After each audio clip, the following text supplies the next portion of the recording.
county collector, so that they can. But the state auditor put those numbers together based on the county assessor's information Assessments, yes. that they And provided to the yes, auditor. and they usually send two. There's been a couple of years where they've sent three aggregate assessed valuations. This year there were two, after the Board of Equalization has all of their meetings with people, and it typically lowers the assessed value, because I don't think anyone is appealing to pay more. Uh, so, yeah. Right. So we're open to discussion. Okay. May I?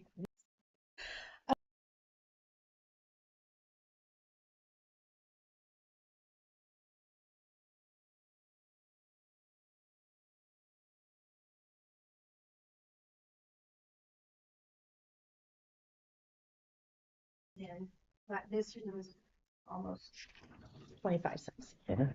And if we were, the remodeling that we did this year and the new furniture that we got and the bookmobile, which we won't be doing every year, comes to almost $1 million. And so, okay, so that comes to almost $1 million that we won't be redoing. It's actually $976,000. So when the levy was passed in 2020, 10% of the people voted, and the vote was just 55 to 45%. So it wasn't this overwhelming vote for this increase. And the library right now, each patron is getting $500.93 per patron. Roads and bridges are only getting $36 per resident. And I just think we need to be really careful how we use taxpayers' money. I'm not against library getting money and doing things with it, but right now it is hard for families. They're struggling. They're struggling financially, and to see the library or whatever government entity take our money and do things that we can't do in our own home. Like we can't paint, we can't get new furniture. I would like some new porch furniture, you know. I'd like different things that the library is getting that I can't get. And we just need to, what is important, and if we can give the taxpayer a break, that would be really nice. Archie moved to a new and larger location. Garden City was remodeled, Pleasant Hill remodeled, got a new building. NRC was remodeled. They're getting 3,675 square foot expansion. Harrisonville was remodeled. And good things was done with the money. But I don't think we need that much next year. And so I looked it up. If we dropped it to 20 cents instead of 24, it would be $4,555,000. I'm kind of rounding it. $4,555,000, which is about $600,000 less than this past year, but not quite. If we dropped it to 21 cents, it would be $4,783,000, which is just over $300,000 less than this year. But we have to remember that we spent almost $1 million on things that we won't be doing this year. So I'll stop there. But just to respect the families that are struggling. I talked to somebody, we all have stories. She cannot commit to Wednesday night church because she's not sure if she can put gas in the car. If we decreased her property tax bill $150, she could commit to every Wednesday night for the year. So every little bit helps the family. And I'll stop there. I mean, I visited with a landowner today that she was just like, it's just been so hard the last couple of years. And I think for us to continue to just spend money, and go, do we have to have this? We're sitting in an extremely comfortable position, especially compared to some years back. And I think as a matter of respect to our taxpayers, we can, and I think we should. And so I'm not in disagreement. I had come up with, to stay close to what we had, the 0.215. But I'm negotiable on the number based on, some other insight on what you guys think. So two, I saw that we've done a lot of improvements. We have done some really good. I would Yes. like to say that the election was 59.96%, not 55%, to 40.04%. I have the Oh, okay. circuit clerk's records right here. It passed in every precinct except for two. Still Except for 10% of the population showed up to vote. two. About, That is of the actual population, but No, we're of talking registered registered voters, it voters. was 17% of Oh, okay. registered voters. So, when you count the population, you're counting children and people that are not eligible to vote yet. So we need to talk about registered voters. Yes, it was 17%. And okay.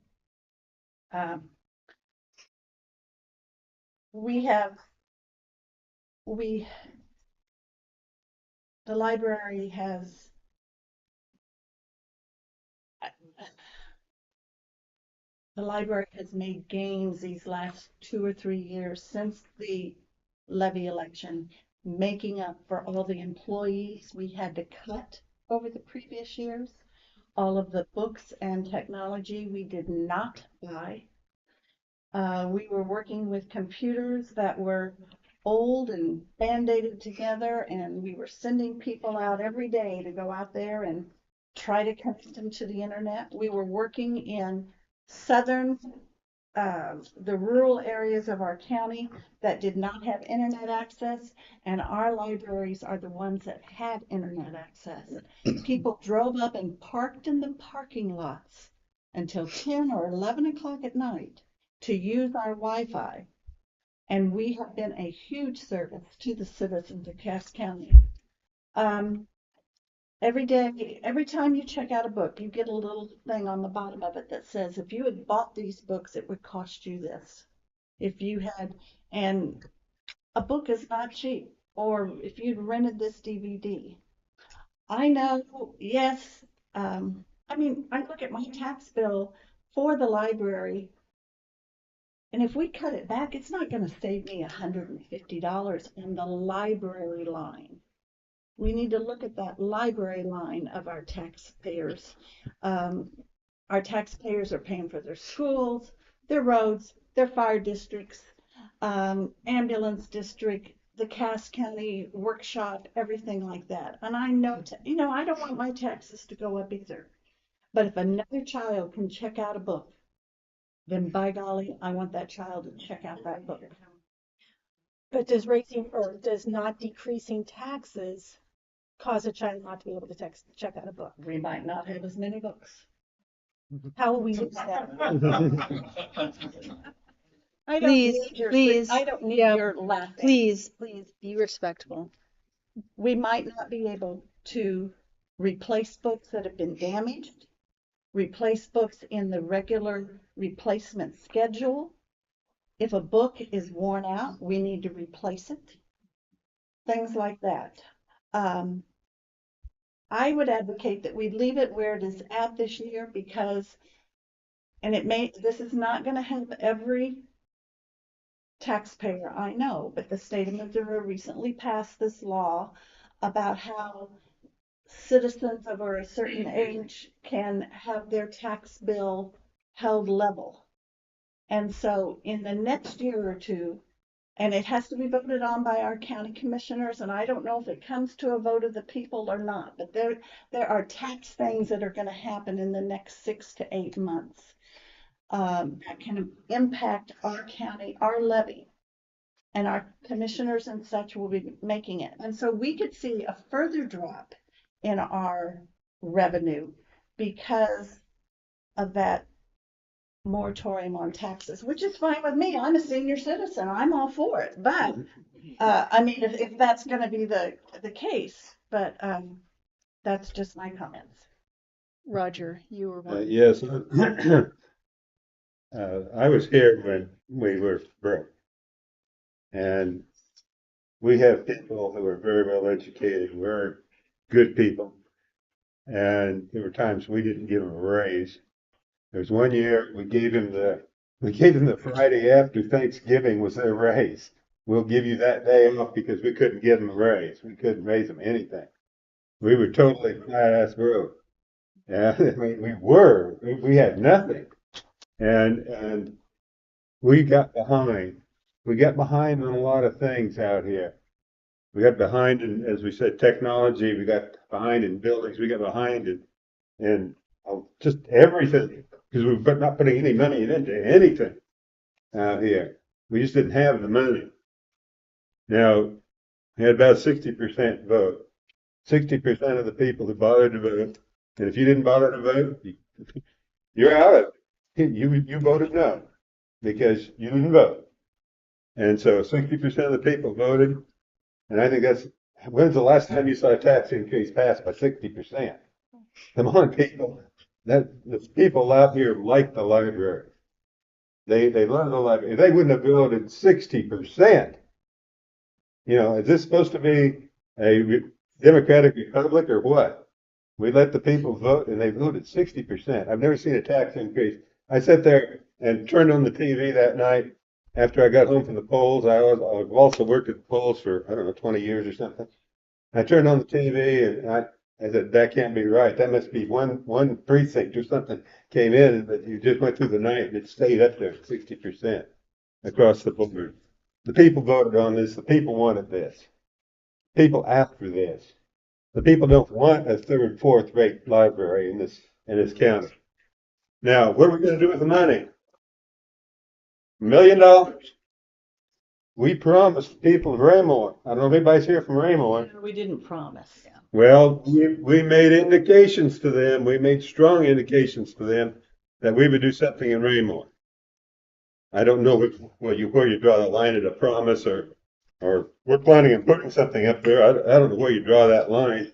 We told the people of Raymore that we would do them right. And maybe most of you aren't from Raymore. And so you don't want money spent on Raymore. I don't know. But a lot of our tax money is coming out of Raymore. And they don't have a library in Raymore. And they have I think it's the largest, is it the largest or the second largest population in the county? Second. It's the second largest population in the county. They don't have a library up there. Now, up until this levy passed, I never heard anybody talking about millions of dollars. All of a sudden, this levy passes, and everything we talk about is millions of dollars. The land up at Raymore is terribly expensive.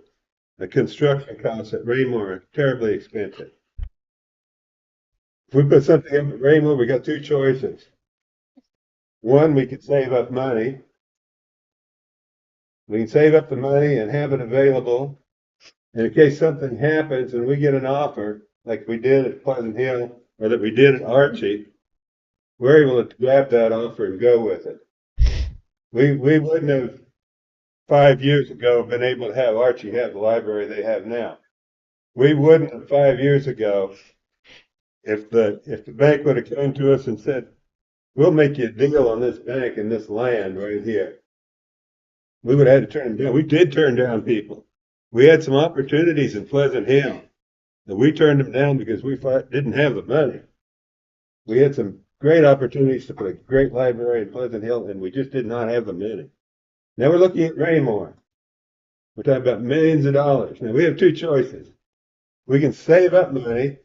We can put money out and actually gain interest on money that we're putting in until something happens that we can make a break at Raymore. So maybe somebody's going to walk in like they did at Pleasant Hill. Maybe somebody will walk in like they did at Archie and give us a deal. But we have to have the money to back up that deal. Either we have the money in cash, as we pleasantly did at Pleasant Hill, to pay for that, or we put out bonds. And if we put out bonds, that means we're going into debt. And that means we're using taxpayers' money to pay interest on millions of dollars. I don't know what the interest rate is on millions of dollars. And I'm not talking about 1 or 2 million. I'm talking maybe $5 or $6 million. I don't know what the interest rate is going to be on that. I don't know what the interest total is going to be on that. But if we don't have the cash, instead of gaining interest, putting the money aside right now that we have the money and gaining some interest and gaining some pile of money, and we can at least put a down payment at least a down payment on something that might break in this county. Then we're going to pay interest, and we're going to use the taxpayers' money to pay interest. And that's the way business works. You either have the money to buy it, or you have to go out and borrow the money and pay interest. Now, Raymond's not the only thing in this county that needs fixed yet. I don't know how many of you have been down to Drexel. Drexel's a sweet little town. I've been down there several times this last couple of months. I love Drexel. For a town of like, what, 1,000 people, something like that? Town of 1,000 people. Drive through Drexel. It's a really nice looking town. But it has the tiniest library. It's I don't know if it's tinier than the old Archie library. It's not tinier than the old one, but it is now our smallest. It's Yes. definitely our smallest. Yeah. And the people that run the Drexel Library, you walk in there and it is beautiful. It is beautiful in that Drexel Library. But the floors of the Drexel Library, when it's wet outside, they buckle. And so then they have to put things over the top of the floors so that the people don't fall over from the buckling of the floors in the Drexel Library. The Drexel Library's heating, air conditioning, whatever it is, they put in a home unit and it needs to be replaced drastically. If somebody would walk in to Drexel, come from Drexel and says, I can make you the same deal you got in Archie, do we have the money to do that? Well, right now we do. If we cut a lot of money out of our budget, no. We'll have to turn them down. We turned down a lot of deals because we didn't have the money. A lot of deals to make the library system great. Something to be proud of. I bet you go into Archie and ask people what they think of the library now, and they're going to say they're proud of that library. Anytime you go to Archie, you go down and look in that library for a town the size of Archie. That is a nice library. And it didn't happen until somebody walked in and made us a deal. Said, I will make you a deal if you will rent this building from me. And they made us a great deal. And that's why Archie has the beautiful library they have. And so forth. That's why Drexel doesn't. But Drexel they do everything they can in Drexel for what they have to work with. And it's not perfect. The third place we're going to have to look at, and hopefully this will be a few years down the road, maybe not, we're going to have to look at Harrisonville here. This building didn't have any taken care of it for the day it was opened up brand new until today, very, very seldom. They fixed what they had to fix, and that was all they fixed. And this building has leaked like a sieve since it was made. You see that little spot over there? You know what caused that spot? The water was going in there, and it caused a great big bubble on the wall. From the water coming in there right there. Somebody finally took the plaster off and just made a spot there. But that was a water bubble. The water and the skylights they got down there, downstairs, they leak like crazy. We spent money trying to get them to stop leaking, but until we really do something good, they're just going to keep leaking. This building needs drastic maintenance on this building. And we're probably not going to be able to do that for another 20, 25 years, maybe, and because it depends on how much money we've got come in and really fix this place up if we're going to keep it. Otherwise, then we got to save up money. Once we build Raymore, then we're going to start saving money to build something here in Harrisonville, because this building was not built well, and it's never been well. But we're going to have to put up with it as long as we have to put up with it. But we need to keep putting money away. So when that project comes, we have the money. And so instead of saying, well, taxpayers, we're going to float a bond issue, and we're going to pay interest, and we're going to use your money to pay interest on the bonds to make these things work, to make these big projects work. Would you want us to pay your taxes out in interest to rich people who are going to buy bonds? Or do you want us to save the money and gain a little taxes along the way?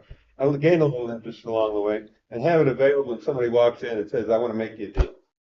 And that's what this whole thing comes down to, is we got to think like a business person. We got to think about the future. We got to think about our projects that we already have set up. And we've already talked about all three of those, haven't we? We've already talked about we need something with Harrisonville. It's going to probably cost us money. We always talked about Drexel, and at least fix the floor in Drexel, if nothing else. We got to think about Raymore, because a lot of that 60% of the vote, or nearly 60% of the vote, came out of Raymore. Raymore had faith in us that we were going to forget Raymore, and I'm going to do everything I can to not forget Raymore. As long as I'm on here, which I don't know how long I'm going to be on here, but as long as I'm on here, I'm going to keep talking to Raymore and say, yes, we're considering you. Yes, we don't write off Raymore. And I make a motion right now that we approve the 0.2420, and I ask for a second. Second. All right, the motion on the floor is, I didn't even get to say anything, but we'll make the motion and then I will. The motion on the floor is to approve, I'm sorry, I don't have this, okay, the 0.242 proposed tax rate for 2024.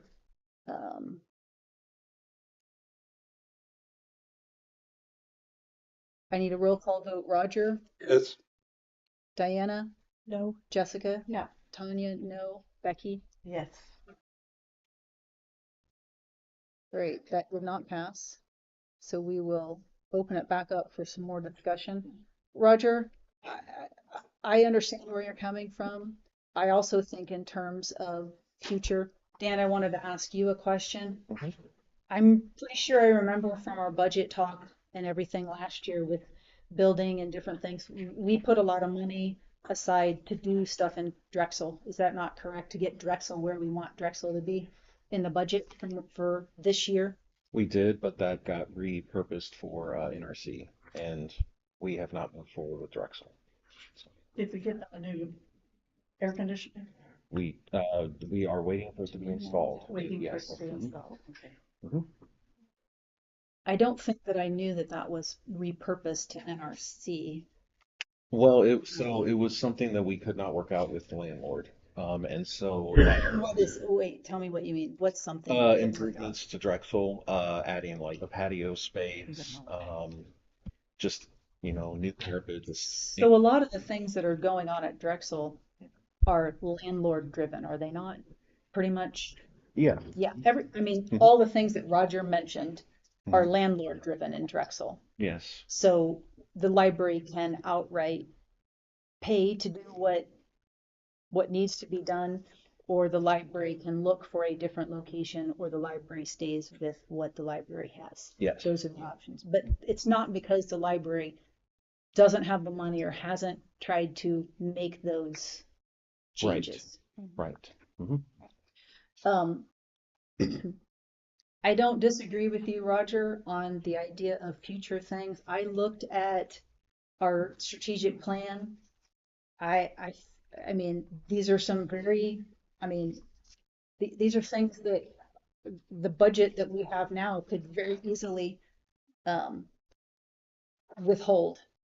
We haven't created a capital improvement plan, which I'm assuming that's something you're working on that we would work through in the budget process. But when I looked through, I had printed off all the stuff. I don't even remember when I did this. It was probably, I don't know, when I first got on the board and we were talking about the strategic plan at the time. But pretty much besides Drexel, the things that the library said if the levy was increased and if the levy increase was approved, this is what the library's done in Archie. The library did it with the bookmobile. We have a brand new bookmobile. Drexel is really a landlord driven issue.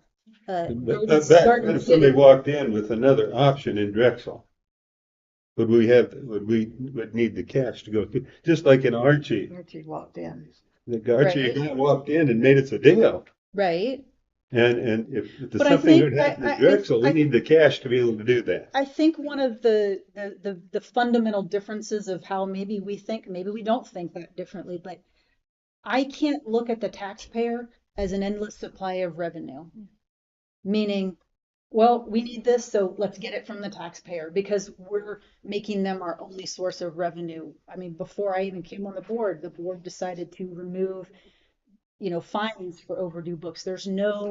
So the actual people that are utilizing the libraries, our patrons, there's no extra skin in the game for them if they are disrespectful of library property, or if they, don't return the book when they're supposed to, and somebody else wants to utilize it. So I don't disagree with you on the idea of needing to think into the future, but to be real honest, since I've been on the board, we haven't put down anything in that we've said this is how we want to proceed in the future. We've just, since I've been on the board, pretty much just kind of been living at the end of our nose, just chasing after stuff and taking care of stuff, but not really thinking future. Well, But then I let's don't, think of the future then. but I What about can't, the current well, no, strategic I'm plan? talking about with respect to what Roger is speaking of as far as Raymore, Drexel, Harrisonville.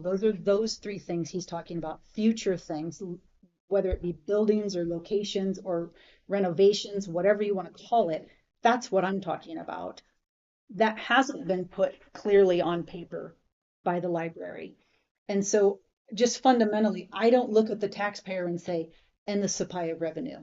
I'm a person who my personal opinion is that I wholeheartedly disagree with personal property tax because I never own what I own. Because if I don't pay my tax, then the government will be very nice to come along and remove that from my possession. Well, And so, we can make that argument about but, every kind of tax if you want to make that argument. well, no, that's I not get true. I get paid. I get paid, and the government steals money from me. Roger, Every paycheck. Roger, we're not talking about that. We're I'm talking about I'm taxes. talking about personal property tax. And I personally, this is my personal opinion, do not agree with never owning the property that I spent my hard-earned money purchasing. Well, I Because disagree with the fact that take the money away from him before I even see it. that's fine. That's not our discussion though right now. Well, You and I can talk about that at another time because I Well, don't disagree with you on that either. Okay, But we got to we keep the gotta discussion have here. taxes to run this thing.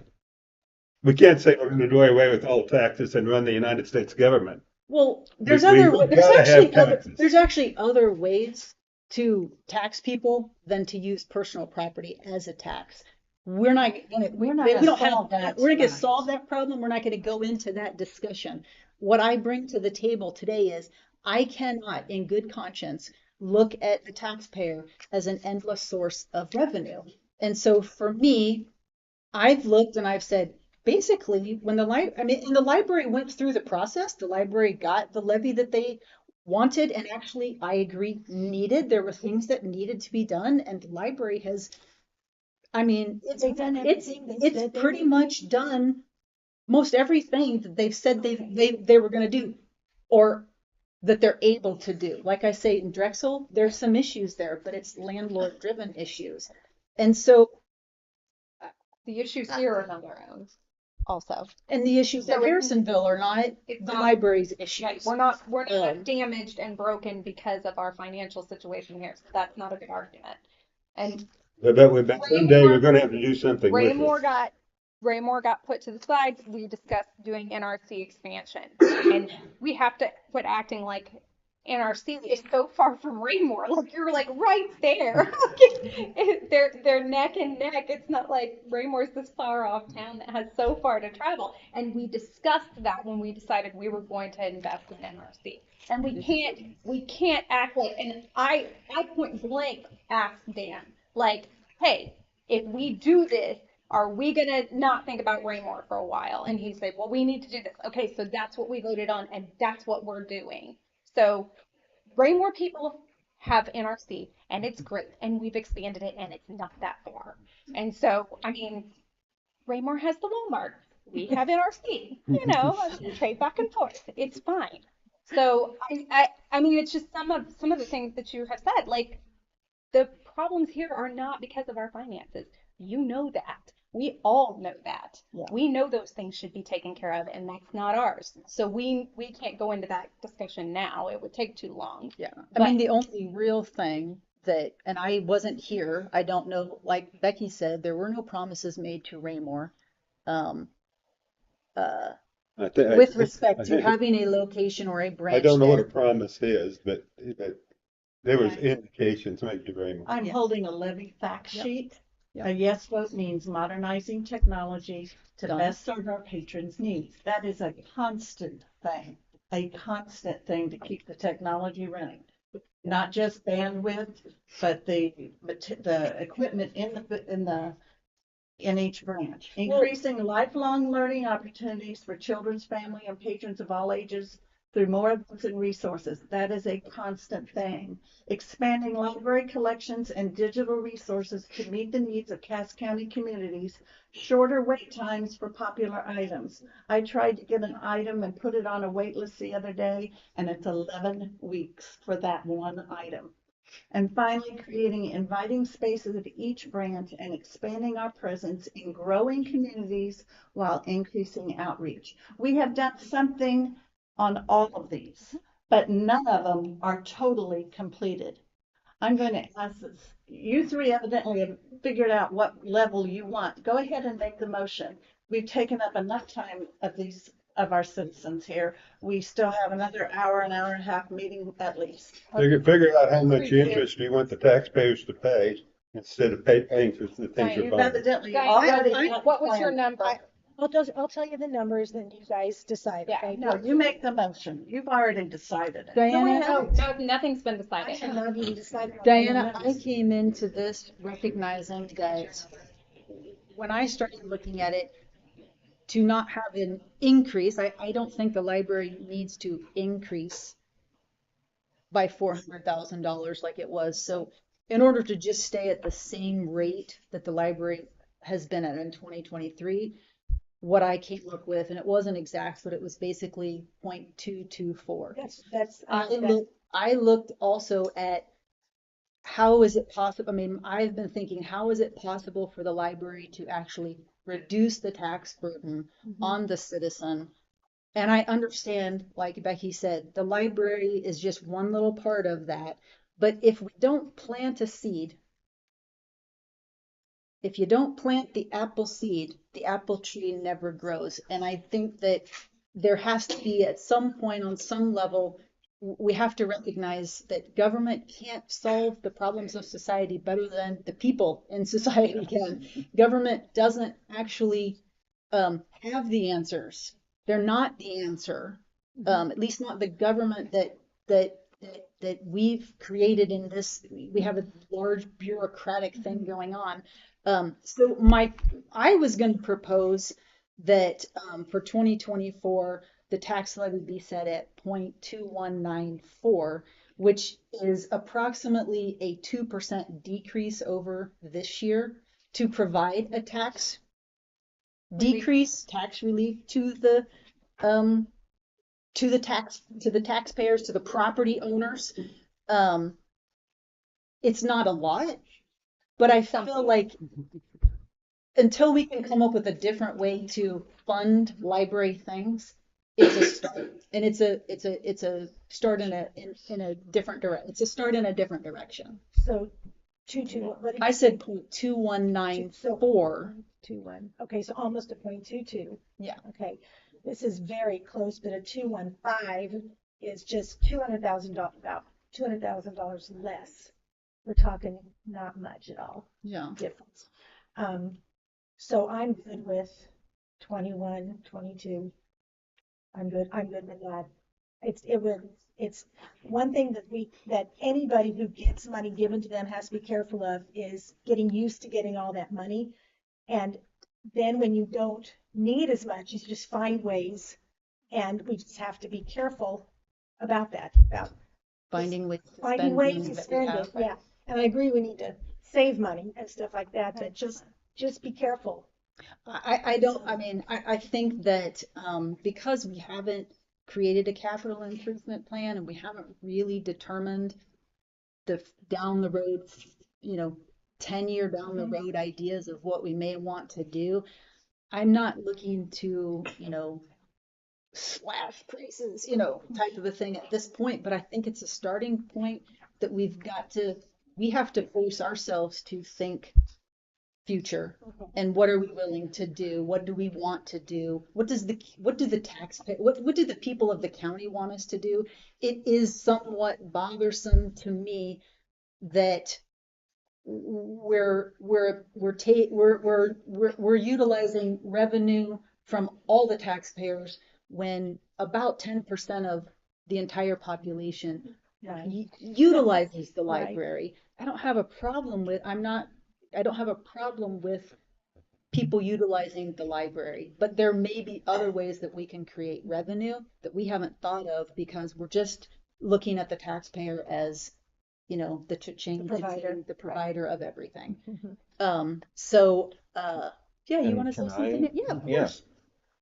I think professionally, if we are going to plan effectively for the future of this library, we cannot reduce our bottom line. Especially, it's been said in a couple of meetings that it would be nice to be able to throw $500,000 into a capital improvements fund. That would be fantastic. If our budget goes down, that's going to be a lot harder to do. We won't be able to do that. The consumer price increase or the consumer price index increase was 6.5%. Um, so our tax revenue is going up 8%. Now, inflation, yes, it hurts everyone. I hate paying more for anything. But the library also pays more. And so if we are not even or if we're not keeping our budget at a level where we can have this at least the same spending power as we did in years previous, it's going to be that much harder to make these improvements in the library. And if we ever have a hope of having a branch in Raymore or having a new branch here that's sooner than 30 years, we can't keep reducing our tax rate. Plus, once we reduce the tax rate, we have to go back to the people, and the people already said that they voted for a 12-cent increase. And if we go down to 224, that means we have already reduced what they voted by 27%. But we already fulfilled what the levy, not completely, but what the levy said it would do. We already did that. It's a constant thing. I Every know. year we have to do those And we're things. not gonna get a new $250,000 bookmobile Would you every say that year. was 27%? I think so, because it ended up being We could put 20 million. 0.585 We could put and that 2240. fund, you know, we have some cash. Are you gonna start signing the notices when we have to let employees go? The money's still there. Like, even though we've decreased, the valuation of homes is going up. And I will tell you, we never 14. reached that point 14%. that it's every 10 years or so, if you kind of look at things, aside from we had to drop off in, the early 2000s, which I worked through that time period, so I know what it was like. And the problem was people were spending more than they had. And I would like to, we're not the only ones being asked to go, can you give us a break? Because I believe the commissioners meeting last night, that same discussion was going on. Like, what can you do to help your citizens? So we're just a small piece of that puzzle, but you take multiple, entities that are collecting money and you ask them all to go, can you alleviate some stress, some money stress? What can we do here? And so we're just saying, we care as a community. And, the fact is, at the end of the day, we have had some, donors that have done stuff for the library that's been great and stuff like that. And I believe that when we are good to people, they will be good to us back. And I think that this is a small thing that we can do and have a little bit of a reduction and say, we care and we're not just over here just collecting and spending like crazy. I think we are very healthy looking at our stuff, and I think we can do very well with what we've got going on, and I don't think we need a bunch more money. And yeah, we can go back to the voters at some point in time and ask them for more money if we need it. And if they love it Oh, you as don't know much, what that's if like. they You love don't know what it that's as much like. as as you guys think they do, they're gonna vote it in again. They'll do it over and over. And so, I mean, what I feel like is that you guys don't even necessarily see your value if you're afraid to bring it before the voters again. Because if it's a good thing, then it'll happen You again. understand the So we cost. have a lot of You money. do not put something on the ballot for free. I'm You aware. have to pay the county of Cass to put something on the ballot.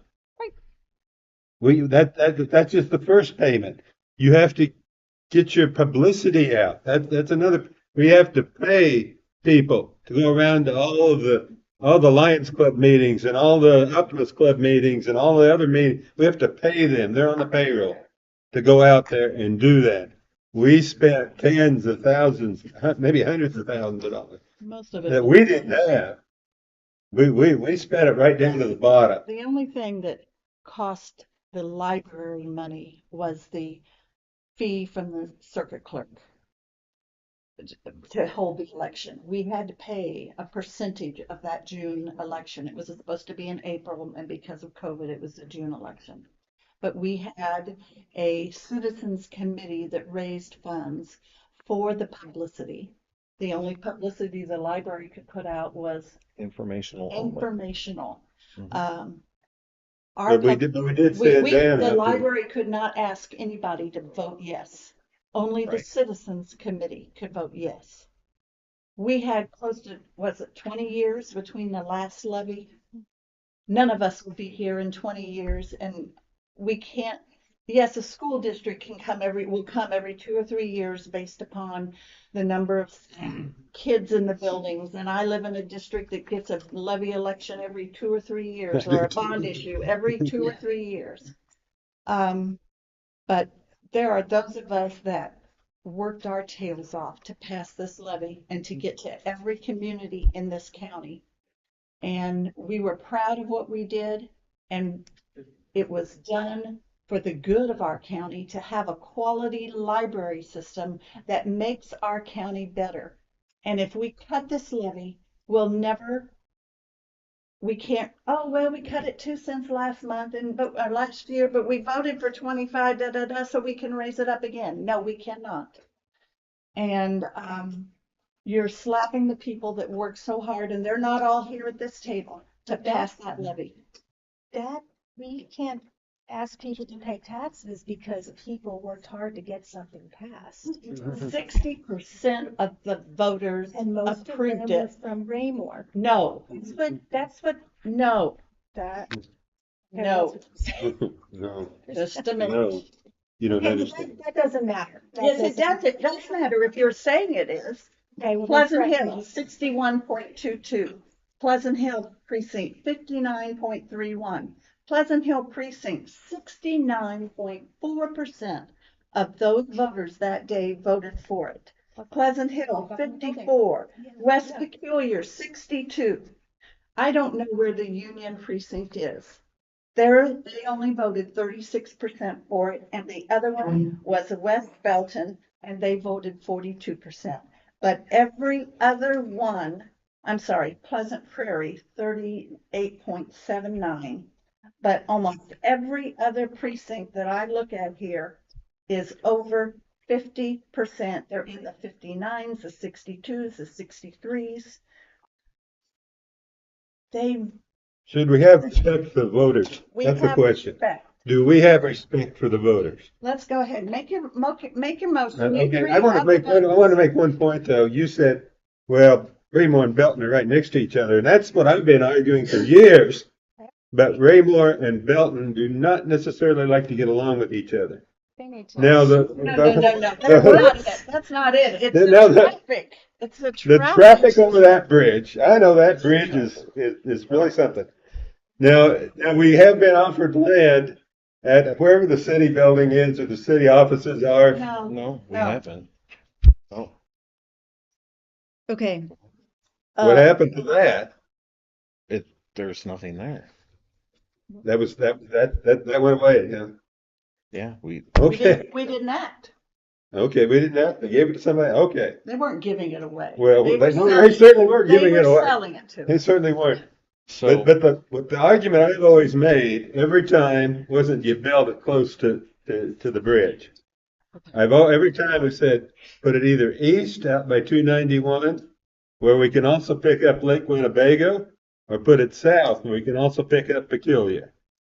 Put at the ends, put it far away. But the So- point is, we haven't made, the library hasn't made any decisions to do any of those things. We haven't. The library board, so there's not, it hasn't been done. There's no future plan to do anything like Not, that. not even in our minds. If you We haven't read our, written it down. I'm saying, if you read our strategic plan, it says adopt a capital improvement plan by the Right. end of 2023. So we have about 4 more months to do that. A capital Schedule the meeting. yes. And I go back to the fact, do you want to collect interest or do you want to spend interest? Do you want to use our tax money eventually? Whenever it happens, we're gonna have to put out bonds. And the less money we have, the bigger the bonds we're gonna have to put out.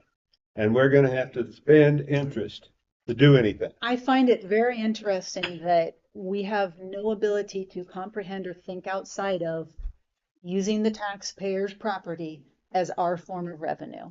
I just can't Okay, believe, I just what do can't you want me believe. to do? You want me to put you want I'm me to not, put a lemonade stand out in front of the library to everybody say, what do you want me to do? Money.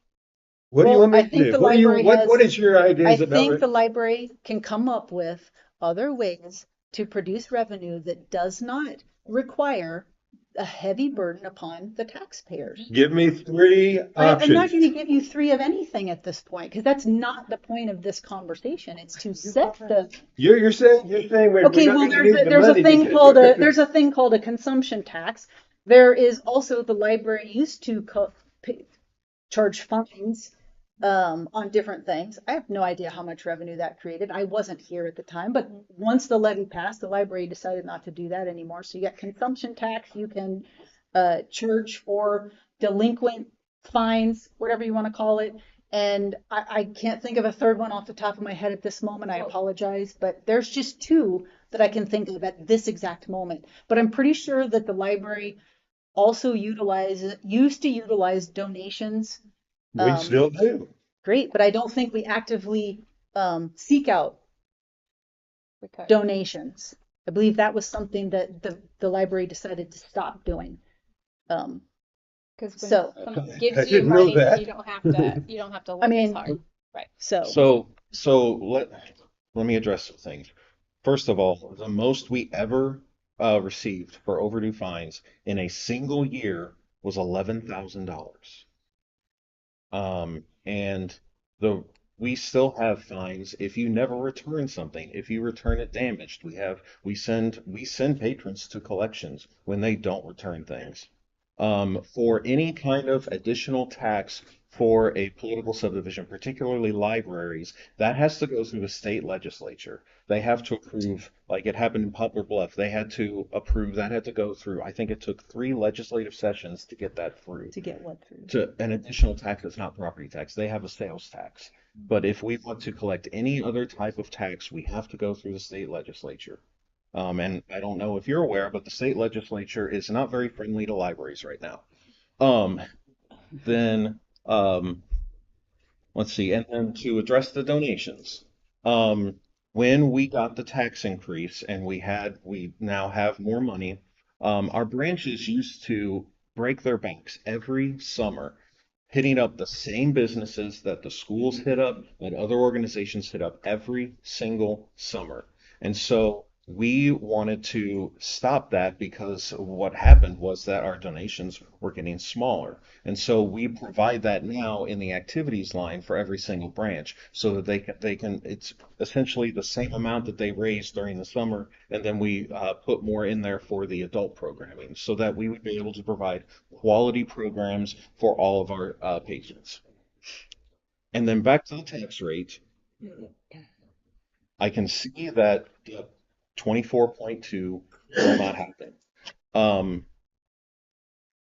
And I think that, we're always trying to find a win-win.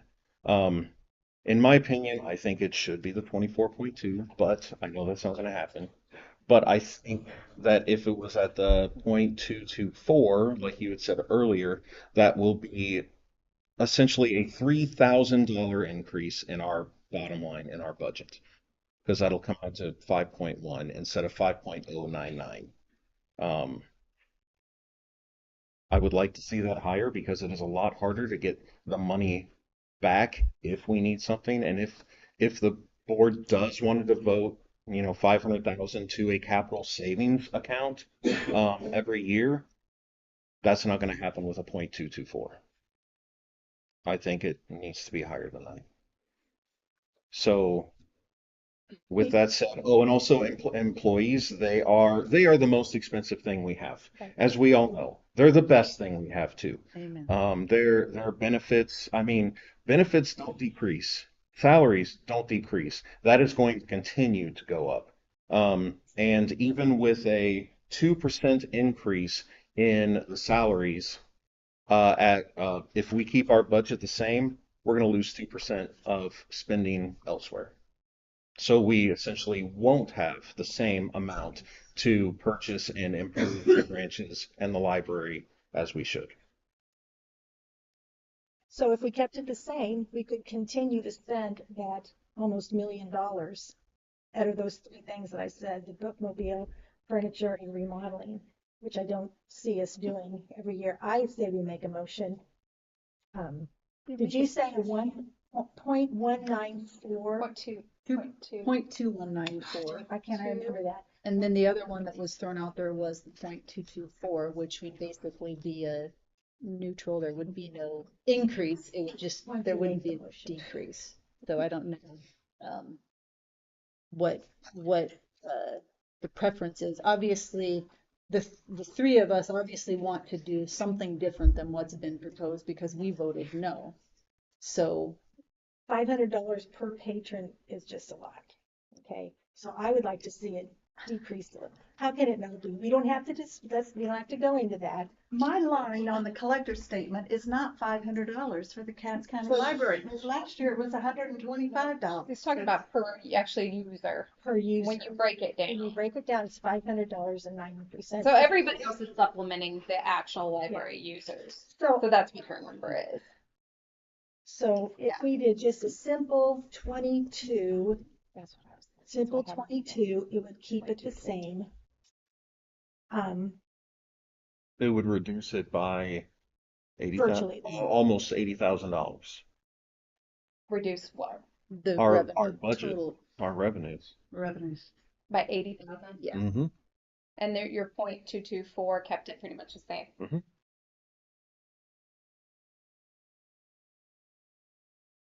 Okay, make a motion. Who wants to make the motion? Which do you?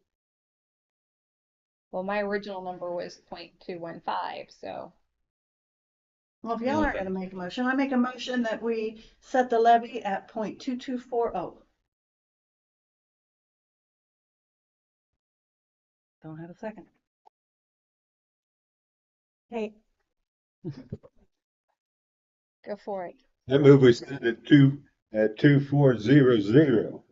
If you wanted to cut. No, we can't. Yeah, Okay. that would be I too. make a motion that we set it at 2.2194.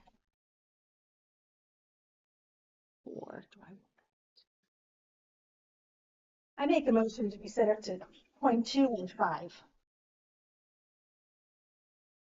What's that do to us? What would that?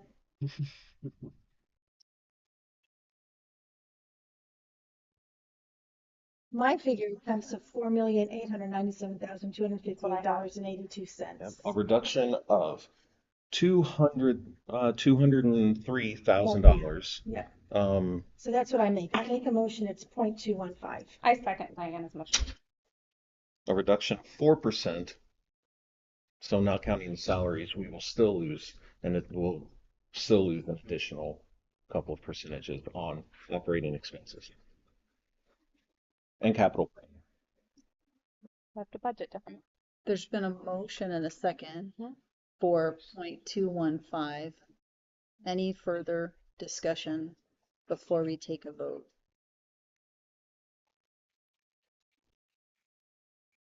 Question. Yes.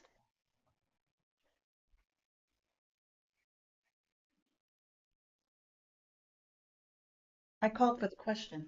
Vote.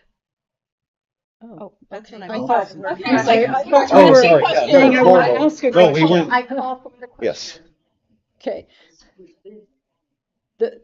The motion is 6.215 for the tax levy set. Roger, No. Diana, Yes. Jessica, Yes. Tanya, yes. Becky. No. All right, motion has passed and the tax hearing has been completed. I just We said, I'm adjourned the just gonna tax adjourn the hearing. tax If you want to meeting. take a short break, we can. I don't think, do we need to take, does anyone need a short break? I'm ready to move on. Let's move on. I'm gonna call to order, or call to order the meeting of the Cass County Public Library Board of Trustees for August 16th, 2023. We begin with the Pledge of Allegiance.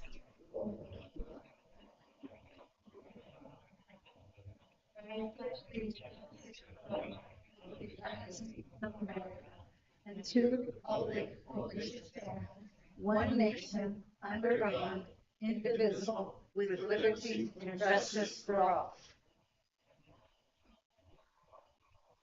Okay. Yep.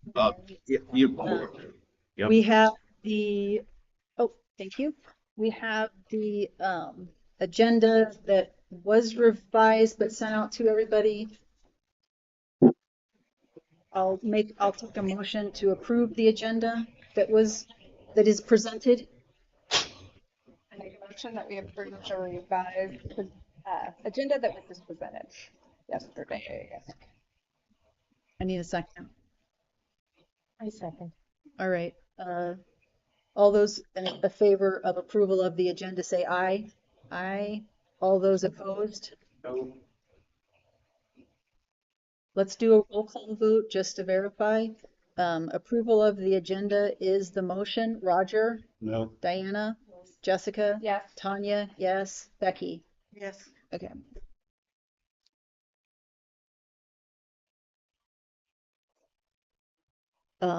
Next is the consent agenda. Dan, thank you again for providing some answers and stuff ahead of time so we don't have to spend a lot of time during the actual meeting talking about those things. I think you answered everything. So I will, if nobody else has anything they need to ask or want to say with respect to the consent agenda, I would entertain a motion to approve the consent agenda. I will make the motion to approve the consent agenda. Right.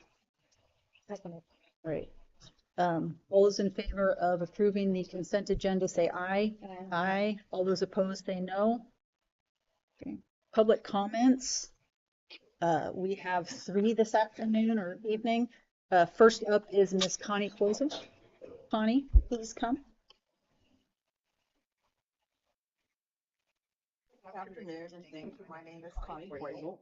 At last month's meeting, a board member stated that the board should focus on the library's mission statement of providing informational, educational, and enrichment services. Yet on this month's agenda, there is the shelving of sexual content in the library.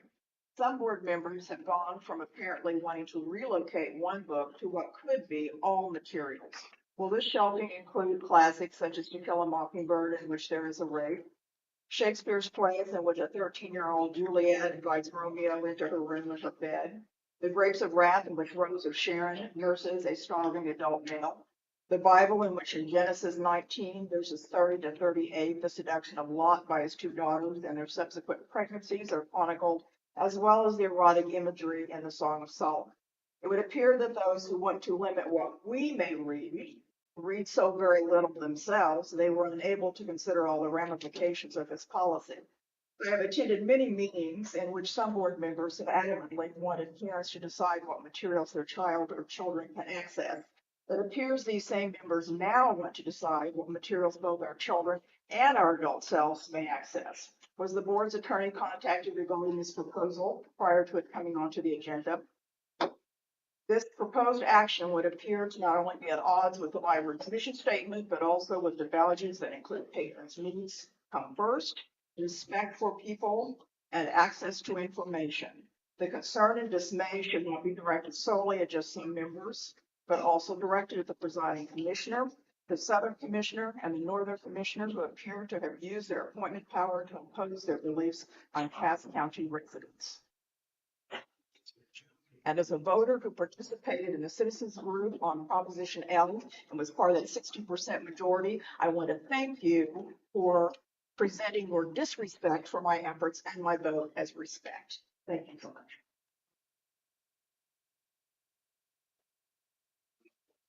Ms. Boisel. Next is Deborah Packingham.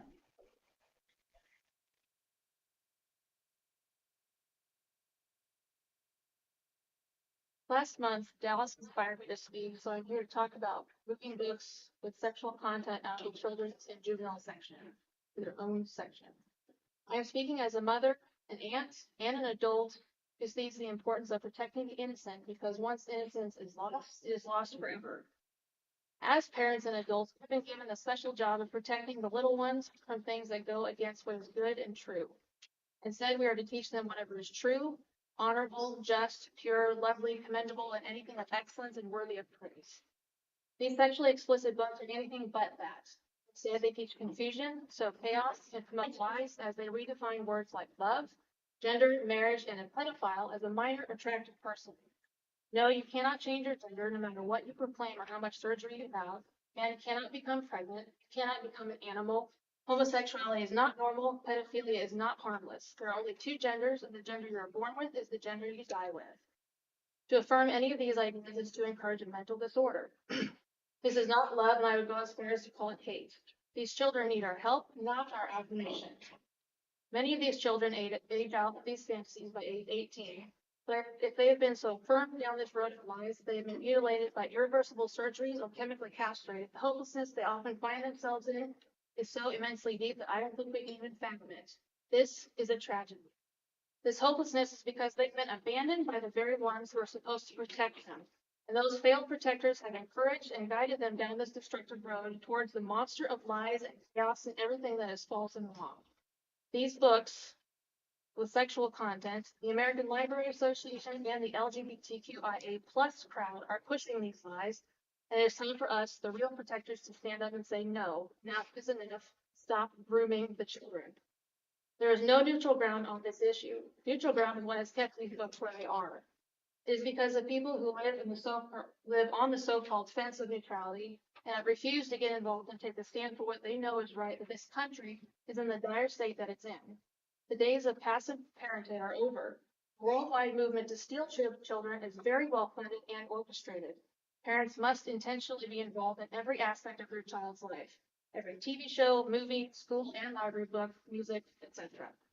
As a Christ follower, I cannot leave my morality at the door. This is not an issue that only offends Christians. It offends every person who possesses a sense of right and wrong. Keep these books within easy reach of our children is an assault on the innocent, so I am asking once again that you move these books to a different location. Do not force the desires of a few on the majority. These books are abhorrent in every sense of the word. Please do what you know is right. Thank you.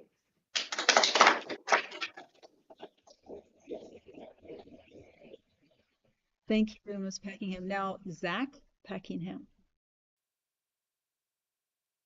Good afternoon. My name is Zach Packingham. I am a volunteer firefighter and I am a licensed EMT. I've been serving for 5 years in Cass County, and I'm going to just speak really quickly on Narcan. So Narcan is a life-saving medication when applied properly and in the right situation. There's been talk about giving out Narcan at local library locations, and I just cannot see the point of that. The argument is always, if it saves just one life, then it's worth doing. In the 5 years that I've been serving, running medical calls, I've administered Narcan 5 or 6 times. And that's people that are actually calling and they have an emergency. It's not something we do very often. Only one of those times it turned out to actually be necessary. If you really want to do something to help people, train your staff in CPR. I do CPR all the time. That's an actual, real, serious life-saving issue. The Narcan may not be costing the library board anything, but it's not given to us by the company that produces it. It is costing someone in the tax system money, either the state of Missouri or the county, somewhere along the line, someone's paying for it. And if it's just going to be set out on a shelf to sit, first of all, it's not going to get used. We have hundreds of doses in our fire department. We just don't use them because we don't need it. And it just expires, it goes bad, and it's wasted. Um, and it's also just, it's not the role of the library to be doing medical services. The role of the library is to provide books, plain and simple. So why even waste time entertaining it? Thank you. Thank you. Thank you, Mr. Packingham. There's no other public comments. We're going, I invited Sandy Clutter, from Belton Cares uh-huh. for 3 minutes. Okay. I'm Sandy Clutter, I'm from Belton Cares. I'm an executive director of Belton Cares, and I am in support of Narcan. And my understanding is it's not going to be handed out at the library. There'll be a distribution box that a person has to go and get in the distribution box and take it. I have attended several funerals of high school kids who have overdosed, and I believe firmly that every household in their first aid kit should have a box of Narcan. I believe having it available to the citizens of our county is a gift, because it can save our lives. Narcan, according to Kansas University Hospital, is the safest over-the-counter drug there is. It's safer than Tylenol. It's safer than ibuprofen. If you pass someone that you think has overdosed and you administer Narcan, it's not going to hurt them. If I have an allergy reaction and I pass out and you think I've overdosed and you give me Narcan, it will not hurt me at all. So I am strongly in favor of having it available. I think that it's a service to our community, and I do know Narcan saves lives. In addition to that, there's a 1-800 number, 484-3731, and it's called Never Use Alone. I believe in education. I believe in our students and our families knowing how to stay safe. Our kids are at the age where they experiment. Do I want any child to take drugs? No, I don't. Do I want every child to survive if they take drugs? Yes, I do. I believe that the Narcan that would be available is available from an opioid grant because of my association with Sarah Chet. So it's not that it's going to cost money, it's money that we receive to do something about the opioid crisis. And it is a crisis in our country. Mark Alford, Congressman Alford, had a fentanyl forum last Monday in Belton. And I know for a fact that Becky Johnson, who I see in the crowd, picked up a box of Narcan for Mr. Alford. I am not sure, before he heard everything from parents who have lost children and from other advocates in our community, that he would have wanted a box of Narcan. But I was very proud at that time when he took it. And I am very proud when I can give it to people, because I'm all about, let's get these kids to be 25 where their brain is fully now developed, and hopefully they can make a choice to stay drug free. Thank you. Thank you. Okay, now we will move on to the unfinished business, which is the health department MOU. So this segues very nicely into that. And I did ask Sarah to be here again in case there were more questions or discussion about it. So what is our liability on it, having it in our libraries? Oh, I don't know that we'll let you know if we, Okay. yeah. But so based on, hold on, let me get because I spoke with Ryan, not Jeremy, about this. So you're probably like, I just read it. yeah, you're probably like, wait a minute, I Yeah, don't no, know. we're good. I was generally Okay. aware, but yes, Okay. I've got it pulled up. I was just reviewing it.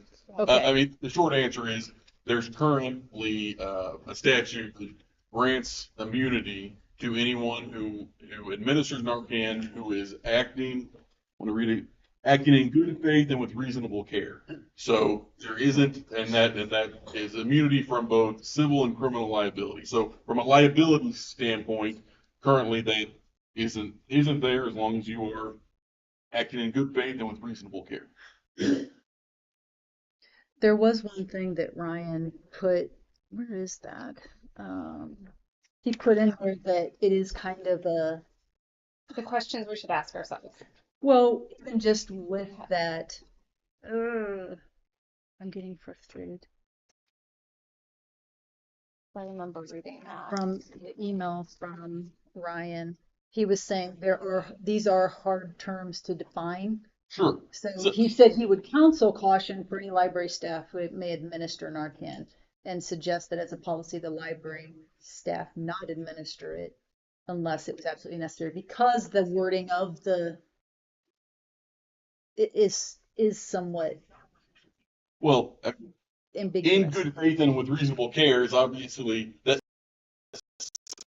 one person may think it is and one person may not. Right. So, I mean, that, to the extent it does get used, and if there was, someone could argue that wasn't there, sure, that is always a possibility. But as a blanket statutory immunity, it is there to the extent it is followed here. But I would agree. I mean, it's something that should be carefully considered before, for any organization before they have it on site, to make sure that that's, something that they, that's a business they want to be in, and that's a policy decision for you all. And And we're to be not clear, just, Oh, I'm sorry, go ahead. and to be Dan. clear, staff will not be administering this. This is No. just a pickup location for citizens of our, not even our county, people in our library can access it very unobtrusively. It's just like open the box, take one, and slide it in your pocket. And that's what was discussed at Representative Alford's meeting. I did not attend, but I watched various news releases and read up about it on his own webpage. I did attend, Okay. and it is very heartbreaking to hear the stories of parents who have lost a loved one. It's very hard to listen to and to just watch their pain on their face, and just how they have to deal every day with, how do you deal with life now that you don't have this person? I did come away from that meeting recognizing that there are quite a few advocates, and Ms. Clutter, you were one of them that spoke there. There are quite a few I don't know what you call it, groups, organizations who are actually doing a lot to combat this. And I came away from it thinking, realizing that there are a lot of places that a person can pick up Narcan. And the fact that the desire is that people just pick it up and have it on hand, it's not really, I mean, when this first came to my attention, it was kind of like emergency situation. Like, I know you said staff wasn't to administer it, but I know there were some staff that I spoke to that when they watched those videos, it was kind of, I wouldn't say it was specifically stated, you're going to need to do this, but they understood, at least they felt they understood that this would be part of what they would be doing.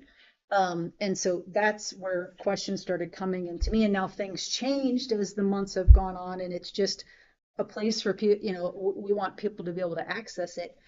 There's a lot of places where you can access it. I believe that the library and the mission, the purpose of the library is it's for educational purposes.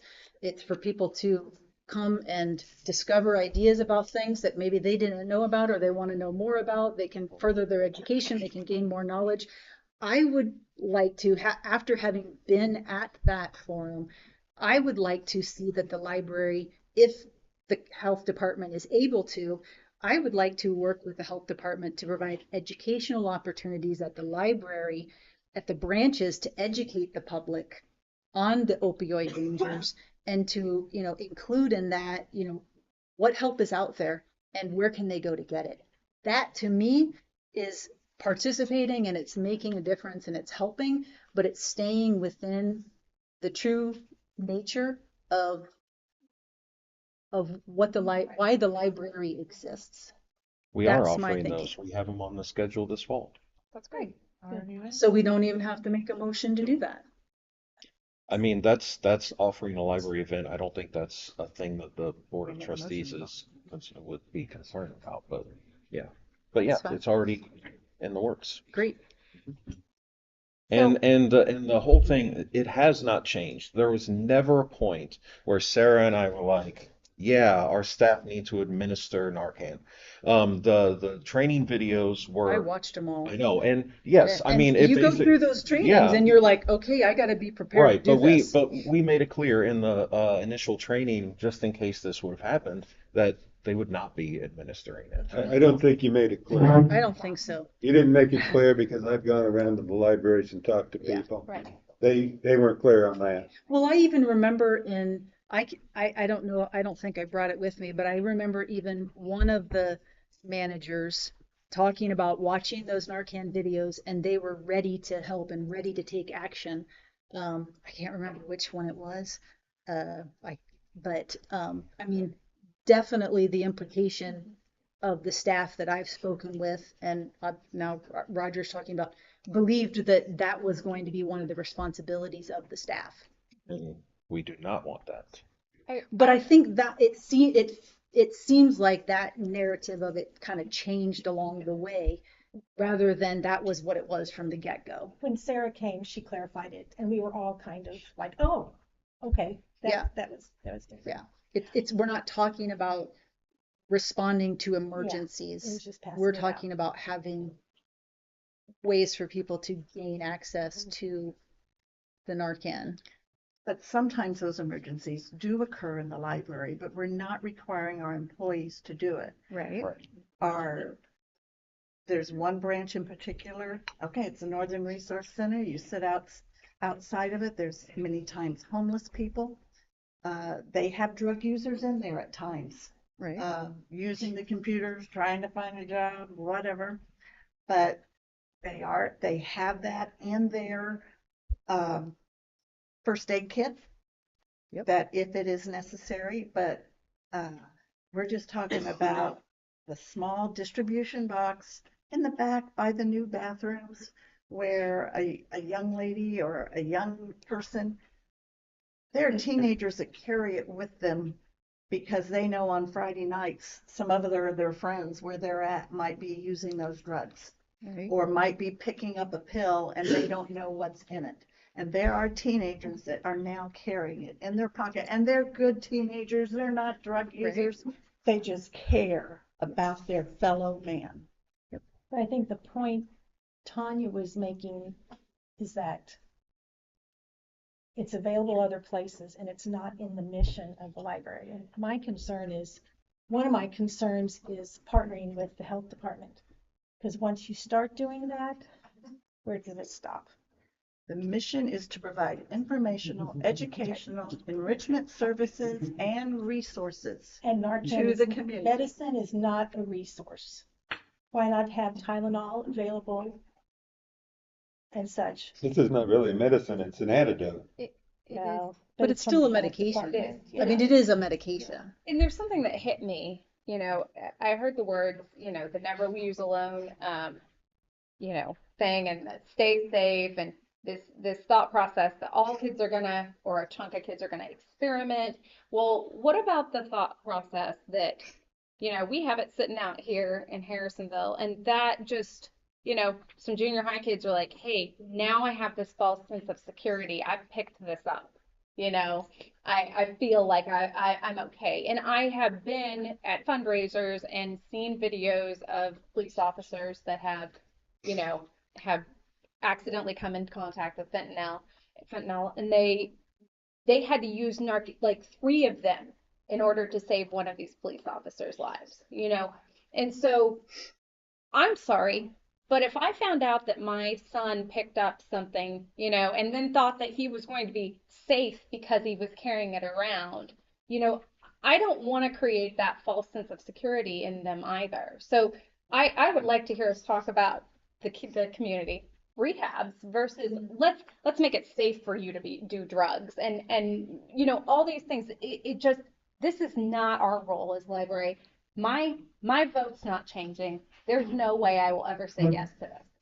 So there's me. I talked to several librarians and they said, please don't let them put Narcan in here. I talked to 6. That's all, just 6. I didn't talk to 7, but all 6 did say, please don't let Narcan in. So, I talked to them too, and did they say they wanted it? no, Did they say they wanted it? yes. Okay. Must have talked to some different. Yeah. Not But all of them did, but I mean, one of them had, I didn't talk to all 6. But one was adamant that they wanted it.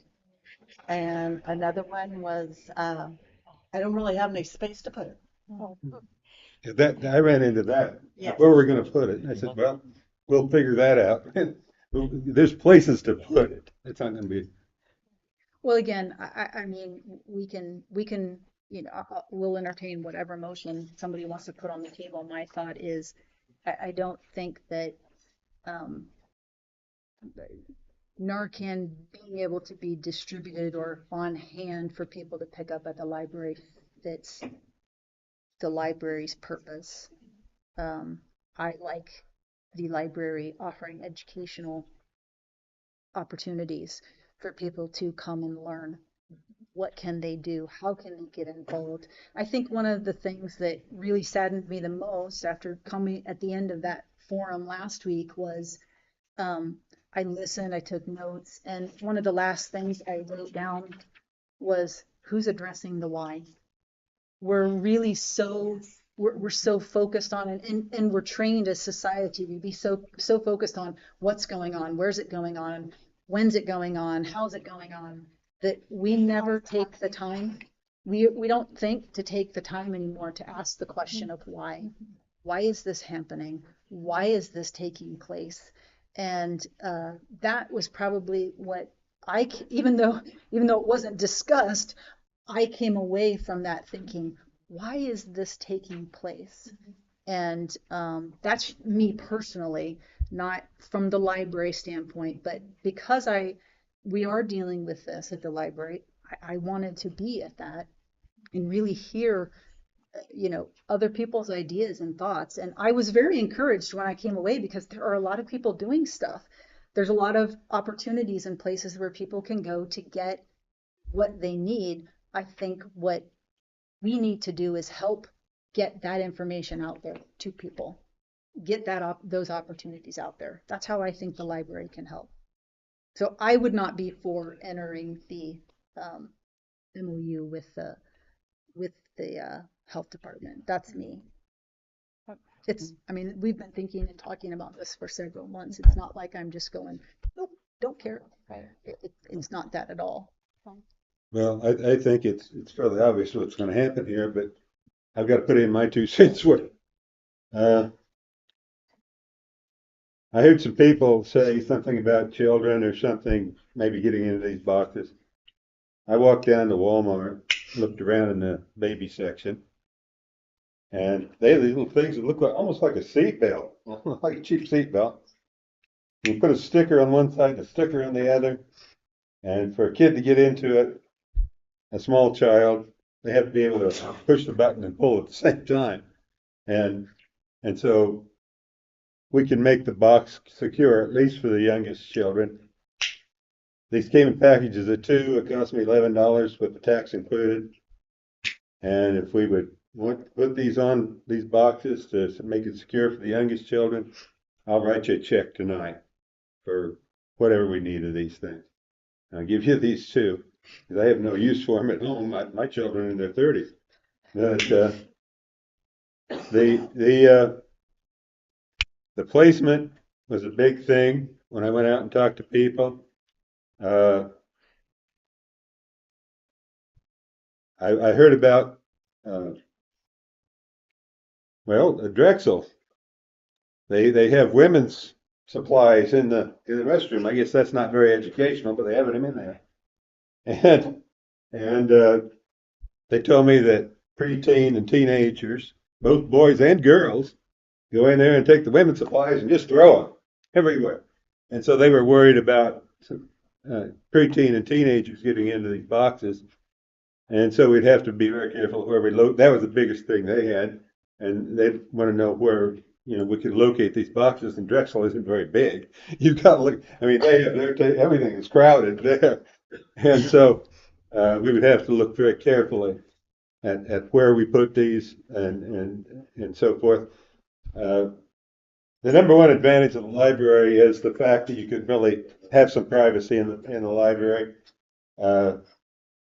Yeah, there's other places that the other places aren't really as private as the library is for people to walk into. If you walk in the library, somebody else is in the library, sit down and read magazines for a while until they leave, and then you have the open. And I hopefully our librarians keep their mouths shut and don't tell people who's taken what. Some people say, well, go to the police department. You got to be kidding. Who is dealing with somebody who's doing something illegal is going to walk into the police department and have their little picture up on the cameras and everything. And whether the police would do it or not, I don't know. But I would be thinking, gee, they're going to be following me all around. They're going to be finding out who my contacts are because they know one of my contacts is doing something illegal. Don't paint them into a black. And whether they would do that or not. Hold on. That is- Hey, I'm so sorry. I need you to, That's I'm outrageous. sorry. Whether they would do that or not. Roger, Yes. stay with us here. Yeah, okay, I'm with you. Okay. Whether they would do that or not is it. Police spook people out. Maybe they shouldn't, but they do. And people get spooky around police. You see the red lights come on, you grab the steering wheel, ah! The worst I've dealt with police. But I don't mean to, I mean, I'm not trying to cut you off. That is, yes. I mean, the county sheriff was there, there were police officers there. They all have it on hand. It's at their departments and stuff, but that's not even what I'm talking about. Like, there are, I mean, you can go on the Cass County Health Department website and find different medical places where you can pick this up Okay, well, all the time. And actually, let's talk about that bit. You have a clinic in town.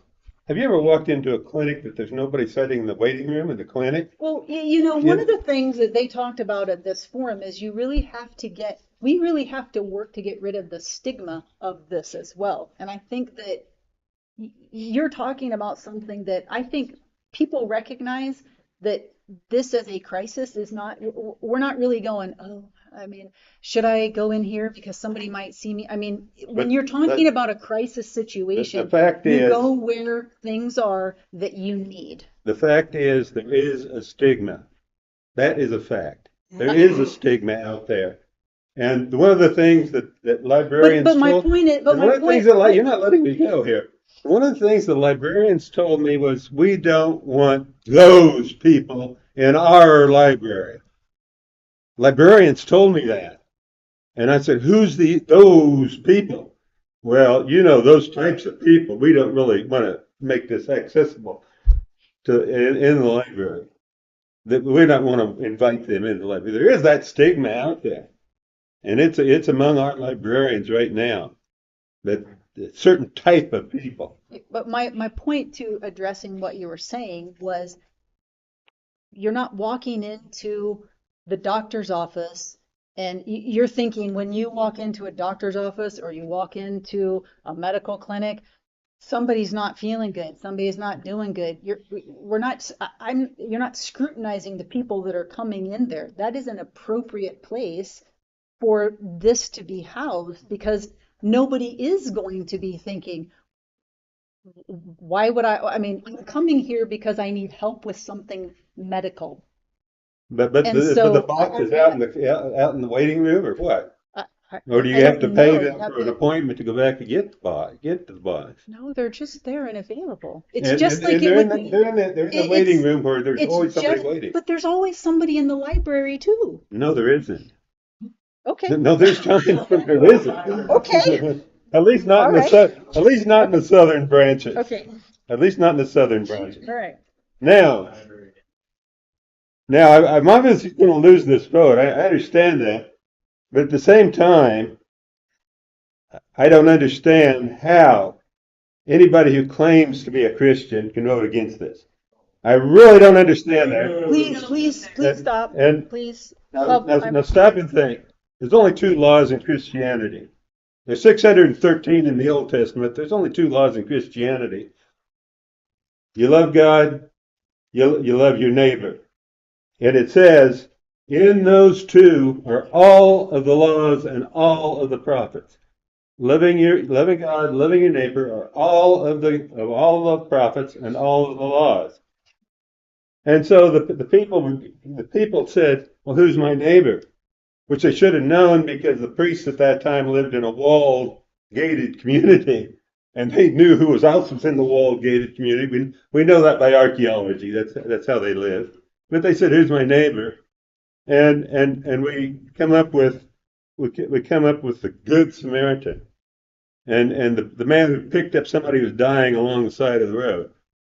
Now the interesting thing is, and this is going to take a little bit, hang on. The interesting is, who were the Samaritans? The Samaritans were the enemies. They fought wars with the Hebrews. The Samaritans were originally kind of Hebrews, except they bred with all the other people all over in that area. And so they weren't claimed by the Hebrews as being Hebrews because they were interbred with all sorts of people. And they had a religion that was based on the same thing that the Hebrews' religion was based on, but it was a different religion. It was a separate religion. So who would the Samaritans be today? The obvious people today, the Samaritans would be the Taliban, somebody we went to war with, somebody that's one of those people, and somebody that has a different related religion, but it's a different religion. And who's the hero? The hero is the enemy of these people who ask the question. And who is the good person who loved God and loved his neighbor? It's the person who's willing to help somebody who's out there hurting, who's out there dying, who's out there maybe not got him beat up, but he took something that's put him on the edge of the road. Maybe not exactly on the edge of the road, but he's on the floor someplace. That is what the Bible teaches. You go out and you help anybody who needs help, even if it's your enemy, even if it's somebody you don't like, even if it's somebody that's interbred and they're not really one of us people, even if it's somebody with a different religion. We go out and we help those people. And we do what we can to help those people. That is the number one thing in Christianity are those two laws, and we're trying to break one of those two laws. That's what we're trying to do. Go ask your minister. He won't tell you. He probably won't tell you because he wants to keep his job. Well, mine's right there. Well, probably wants to keep his job. I guess you would have to. We need to take care of people. That is true, but I think that, we're not going to go into this whole philosophical debate of stuff, but you're talking about help. You have to then define what help is. So you have your opinion, and that is fine. We can move on with further discussion on. One more comment. Libraries, you say it's not the role of the library to have it as an Narcan box. Libraries have different roles based upon where they are located. Right now, in my opinion, Cass County needs Narcan. We have this grant that the state sent us. It's not any money out of our Cass County pockets that I understand. Libraries just right up the road in Grandview, they provide lunches to kids and food after school. Libraries in Kansas City provide a warm place for the homeless to sit during the day. libraries all have different roles. Not every library is alike, and if you look up what a library is supposed to do on the internet, it's not the same for every library. So I am going to make the motion that we sign the memo of understanding with the Cass County Health Department. I'll second it. All right, the motion on the table is to sign the MOU with the Cass County Health Department. Roger. Roll call, Rob. Roll call, Roger. No. Oh. Oh, yes, I'm sorry, yes. Diana. Jessica. No. Tanya, no. Becky. Yes. That motion did not pass.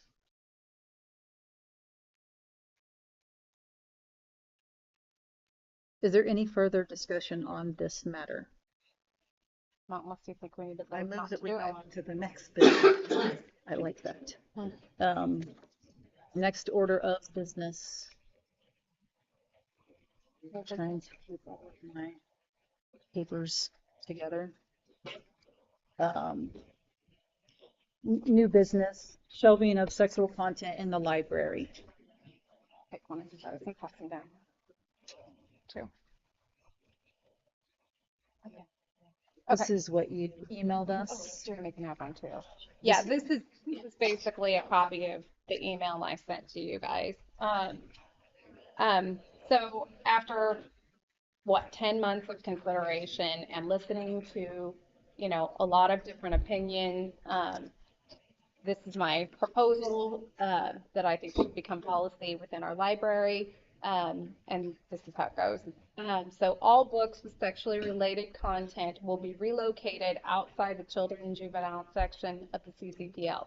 This will include all books previously in these areas and future purchases that the author or publisher may designate for these sections. This will include both fiction and nonfiction books. There will be a new resource location developed at the CCPL to house these physical books. This area will be titled Family Resources. There will be no content in the children and juvenile sections containing the following information, illustrations, or descriptions: sex education, growth and human development, sexual intercourse, non-sexual and sexual nudity, and materials that will invoke current thought. It is time that we show respect to the parents. There has been an outcry. Yes, sorry, that's the end of the policy, and this is my explanation. Okay, there's been an outcry in our community. It is not our job to tell parents that they must allow us to put anything before their children. I believe I'm creating a win-win scenario. The relocation out of the children and juvenile area gives the parents peace of mind so they can let their children browse freely in those areas while also making it easy to find these resources. I believe we have been extremely disrespectful of our community by insisting that we keep sexual content in the children's area. Also by forcing parents to let us tell them when we feel their children should be introduced to sexual subject matter. We have insisted they sign a document that states that their children have open access to the entire collection or deny their children a library card. I personally will not sign this document and and my son will not be checking out books at any of the Cass County libraries until this is changed. Pretty sad considering that I'm a trustee. I believe we owe the parents in our community an apology. I realize that the library's best practices and the ALA narratives are counter to my thought process, but at the end of the day, the library does not get to teach morality to my child. I will do that. I will decide what's best. As a taxpayer, it is not asking too much to respect my place in my child's life. We have no right to strip parents of their parental rights. So I've summarized this. We are not restricting access. So, I mean, if the kids' parents are not watching them and they go over to that parent resource section, that family resource section, they've got the ability to do that. Anybody can, but a parent can actually take their child into our library and know that when their kids are in the children and juvenile section, there is not going to be sexual material in there. The parent then has the control if they want to keep their child in that area. That's fine. And I get that we're all spread out different. Our libraries are different, but I think that we need to take a step in showing respect to these parents and stop trying to say, you have to do this, or basically, we have parents that don't want to bring their kids into the library. And that's ridiculous because what do we already talk about? We've got 10% of the population walking in. We want to shut down more of the population from coming in. That's ridiculous. If I myself go, I'm not signing this document that says, Elias, my son, has open-ended access to everything in here. Yes, can I go and I can follow him around and I can say, don't do this and don't do that? Of course I can. But if I'm signing my name to a document stating that I'm giving him open access to everything, that I understand that they're doing, no, I'm not going to sign that because I'm not. I'm not going to do that. And my whole point, whenever we were trying to even talk about that, was that let's let the parents sign something that says that they understand that their child has access, but not that they're granting their child access. We have circumvented the state and what they have going on. We have circumvented parents and what they would like to see happen. And this, to me, is the most fair way to try to at least give some comfort to some parents and let them bring their kids back. And I still think that we need to have revision to what we're forcing parents to sign when it comes down to that. But that's another discussion for another day. This is my start, and I would like to make a motion to vote on this tonight and get it passed and get moving on it. I would like to make a motion to table that item until we can receive advice on our attorney and after we have had a work session, which we've been putting off work sessions about this for some time. I do agree with parts of this, but I would like that we table this until we can have a work session and give our attorney time to look at this and research it. We've already asked the attorney, and he said we can put books anywhere we want. I'll second the motion while it's on the table. There was actually, I had a motion. hold on. Yeah, there was a first motion I had the to, second motion. I second it. what was the motion? The motion was to pass this Okay. tonight as policy. So then, we can have further discussion on that. I mean, even though the motions are made, doesn't mean we have to vote immediately about that. Right. Right. Then we have discussion. So, yes, we can have further discussion. I really can't accept that there was a second, that there was another motion So our made lawyer has until- looked at it. I didn't get the memo from the lawyer. I didn't get anything till Sunday night, and all I had at Sunday night was this little thing on here. I didn't have this sheet of paper here. Right. Now, how am I supposed to make any kind of evaluation of something that I don't have till an hour before we're sitting here debating other things? Well, you How got it. am I supposed to make an intelligent decision With this- on something that we didn't give enough time to? The email list. I don't see what it would hurt to put it off for long enough for us to actually consider this. I don't understand what the problem is of letting the board members have something other than shelving of sexually explicit material books in the library. That's the only thing I had. I opened up my packet, and right there that was one line: shelving of sexually explicit books in the library. That's all I had to go on. How am I supposed to make an intelligent decision on that? What we're asking for is more time so we can actually figure out what the heck is going on. And consider any implications of a policy like this, We like usually, cost. don't we usually have a first and a second reading of a policy? And it's not required. We haven't done it every time, but we have a lot. What would we asked you to be here this evening. Yes, What's ma'am. your recommendation at this point based on what you're hearing in the conversation? How would you recommend to the board that they, what next step to proceed? Sure. Well, I want to be clear. You and I had a discussion about, generally about relocation of materials. This is the first time I've seen the specific policy, just Yeah, to be yes, clear. that is true. So, given the significance of this policy and that I understand it is reasonable to, if this is what you're operating off of, to put this off, whether it's until a work session or until another meeting, to, have some time to kind of review this, both from a legal standpoint and from a library standpoint, and to see, because other people, people may have tweaks or suggestions that you all, might want to consider, and to, give it some more time. That said, this is my very first meeting here, so I don't know what's been this. It is under unfinished business. I don't know. That's No, Actually, it's under new business. No. Your book got moved. It's but in- Oh, okay. This is the sheet we It got in was, the it was, mail. it was just a mistake. Oh, okay. It I'm had to sorry. be redone. Yeah, I don't. that's fine, that's I'm fine. just looking over his shoulder. Okay. So I didn't know how long it had been unfinished was my point. So Yeah. if it's new business, I guess all the more so. So Okay. it's a combination of both. This has been a discussion of topic for 2 years now. This is just the first time that someone, aka me, has really put forward a policy that says, hey, let's do this. Now, I don't really feel like this policy is that complicated. I have discussed some tweaks. I mean, I've been back and forth and talked to Tanya at times. I've talked to Diane at times. But you have to talk to all of That it. is true. Could I just ask a question?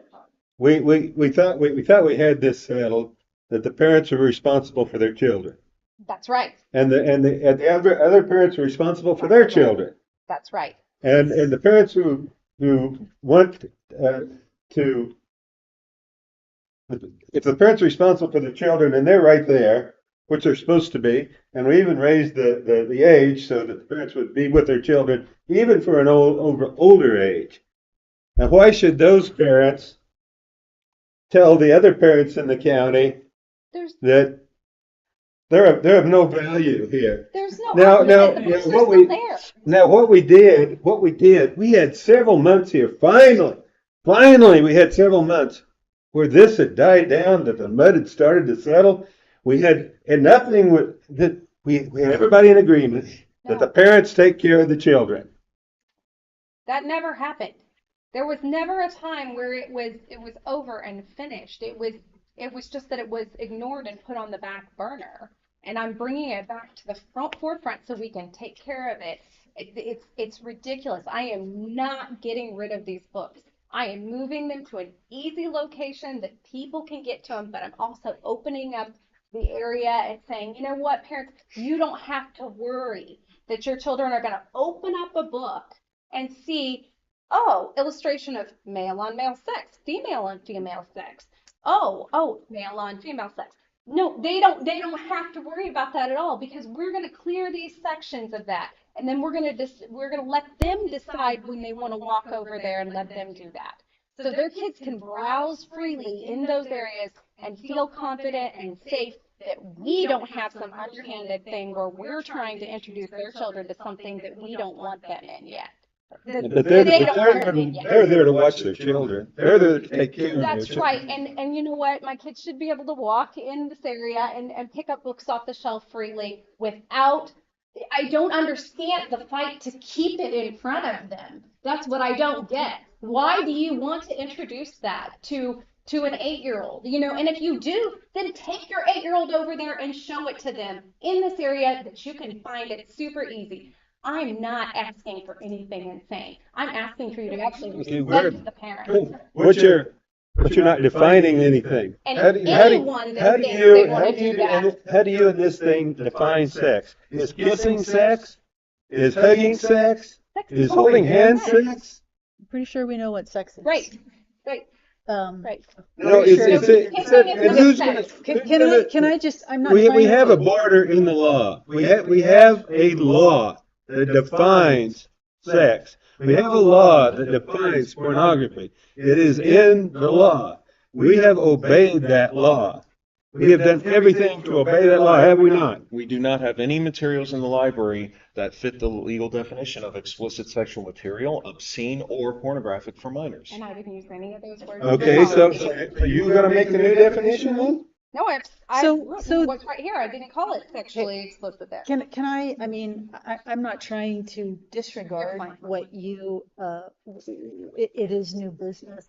It is the first time most have seen Fair. this. Is it, can we agree? I mean, it's been advised by the lawyer to give time for people to consider, contemplate, look at ramifications. We can have him look at, is there any legal ramifications that we don't know of or that we should be concerned with? Can we set a, I mean, you have a motion on the table, so, and it's been seconded, so that's why I'm asking you this. Is it possible that just based on the pure time that we're in, and this is going to be something that is going to take time to talk through and think through, would you be okay if we set a date for a work session to hash this out? That we walk away tonight with that work session in hand? Because although you did show this to me and we've talked about it, I have to say, it is true that without it being in the material in the packet, nobody else on the board saw this until last night when you emailed it, or maybe they didn't see it because they may not have checked email, they may have just now saw it. So I would not want to be put in the position of having, I mean, I don't like having to make rash decisions and reactionary decisions to something. I'm not asking that we not proceed, but I'm asking, can we set up, instead of actually voting on it tonight, can we agree on an evening right here before we leave? This is when we're going to have the work session, and this is when we're going to discuss this, and we can have brought together information that will help all the trustees make a decision. I agree with Tanya. I printed mine out at 10:48 last night. And I think I responded to you with a few questions, and I specifically asked, can we have this as a work session? And if you think back to when we were going through all those policies, we sat there and we wordsmithed each policy and we kept tweaking it until it got to where this is a start. And I can live with some of this, you know. I have since done searches on our Evergreen. no, not on Evergreen, on our, I'm looking only at Cass County. Yeah, I'm paperback looking books here. only looking at Cass A County. paper book. And we just need to, you know, I made a list of some of the books there, you know, and some of them are at every branch, some of them aren't. Some of them are biblically based, but they're not at every branch.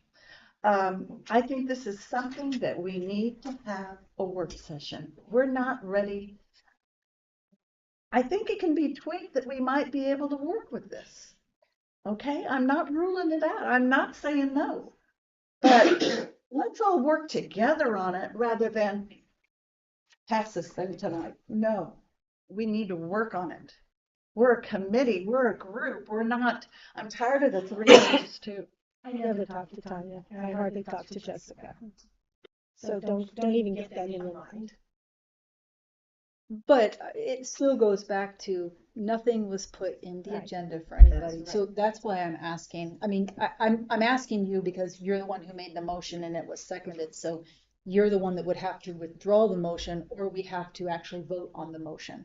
And we can vote on the motion, but I can tell you right now that I'm not going to vote for it tonight. Not because I don't disagree with Right. you, or I don't have, you know, things that I want to do that, but it's because time, if I was in somebody else's position, like they are put in tonight, I wouldn't want to have to make that decision like that.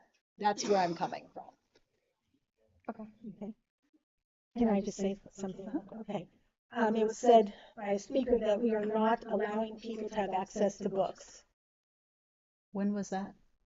A speaker. Oh, someone We're tonight? not allowing people to have access to books, and that's not true. It's just that they're not going to be here, they're going to be here. Well, yeah, constantly. it's simply, all, it is we were simply, accused of that. yeah, it's simply a location Yeah, decision. And the decision is actually comes down to what's the criteria that the Cass County Public Library is going to use to make those decisions. Every library system chooses where they locate every piece of material that they purchase. You know, I'm going to assume every library has different criteria, because I can show you the same exact book in Missouri Evergreen. In this library system, it's in this location, and this library system, it's in this location. So it's simply about location and the criteria that each library system is going to utilize to determine where their material goes.